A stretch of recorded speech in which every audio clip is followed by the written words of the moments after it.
Pour terminer les explications, je vais vous parler du sol martien en détail. Tout d'abord, nous allons commencer par les caractéristiques du sol martien. Le sol martien est la fine couche de régolithes, trouvée à la surface de Mars. La planète rouge est couverte de vastes étendues de sable et de poussière. Mars a un sol qui nous paraît rouge, cela est dû à la présence d'oxyde de fer qui compose à 17% le sol martien.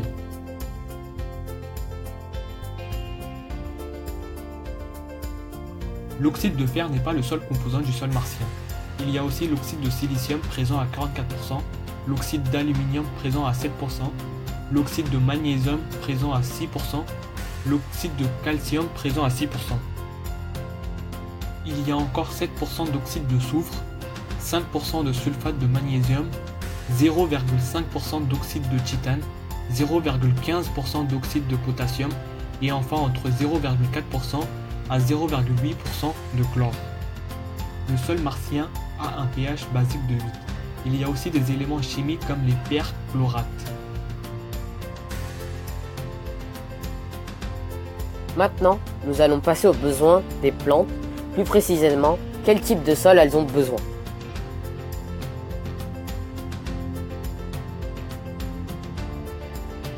Nous le savons tous, qu'il y a certains types de plantes qui peuvent pousser dans un sol sableux.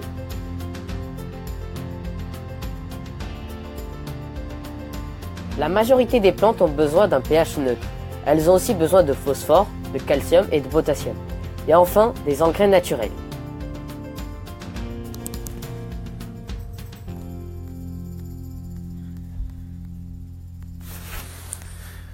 Ce qui permet de dire que la culture serait possible sur Mars, car le sol martien peut subvenir aux besoins des plantes.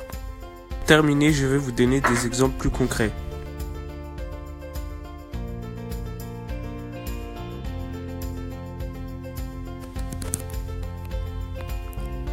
Le premier exemple que je vais vous donner est celui d'un chercheur de l'université des Pays-Bas, Wouter van Melick. Le chercheur a semé 14 espèces de plantes et toutes les plantes ont poussé.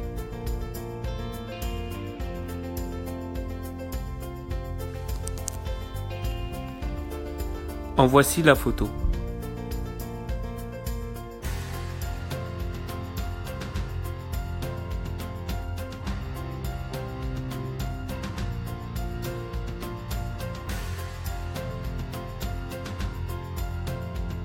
Le second exemple que je vais vous donner est le nôtre.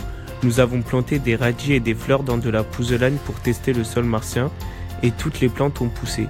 Nous avons planté des fleurs pour voir si elles peuvent pousser dans la simulation du sol martien.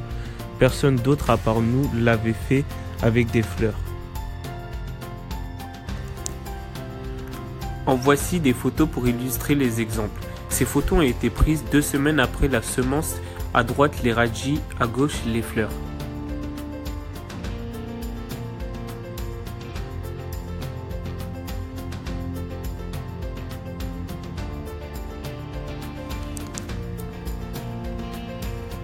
Pour ce qui est de notre expérience, même après la germination, les plantes ont survécu. En voici les photos.